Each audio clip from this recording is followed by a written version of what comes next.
இது கருவூலம் என்று. என்ன வேணும்? வாழ்க்கைக்கு என்ன வேணும்? செல்வம் வேணுமா? அடி எடுத்துங்க. வாசி தீரவே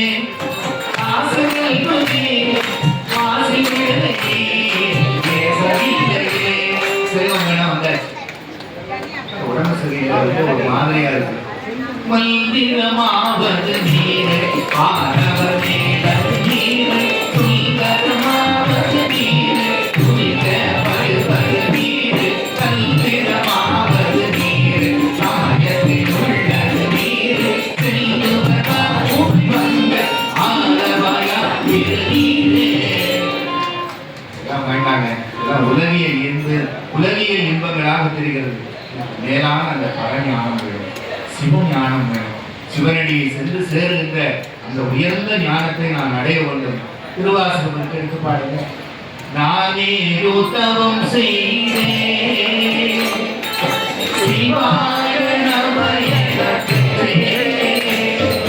தேனாயின் அமுதமுமா சிவபெருமா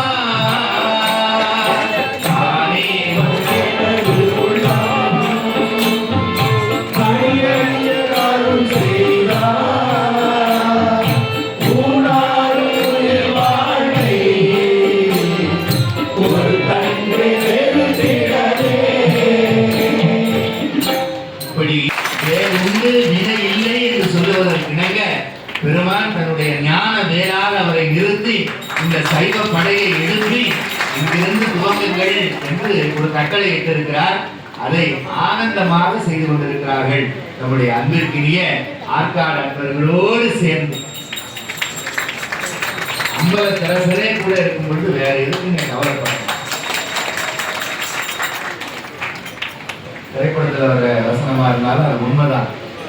ஆண்டவனே நம்ம பக்கம், அப்ப வேற எதை பத்தி நாம சிந்திக்க வேண்டியிருக்கிறது என்று எத்தனை இடையூறுகள் வந்தாலும், விழா நடத்துவதற்கு சில தடைகள் ஏற்பட்டாலும் எதை பற்றியும் பொருட்படுத்தாது பெருமான் கடல் ஏற்றுவது ஒன்றே இன்பம் என்று தன் நீரையும் பெருமான் திருவடிக்கு அர்ப்பணித்து இந்த விழாவை நடத்தி கொண்டிருக்கிறார்கள் அன்பர்கள் என்று சொன்னால், சைவ நெறியே தமிழில் தேன்பாராகும் திருமுறையே கைலையுங்கள் சிவபெருமான் செவிமடுத்த செந்தமிழ் வேதம்.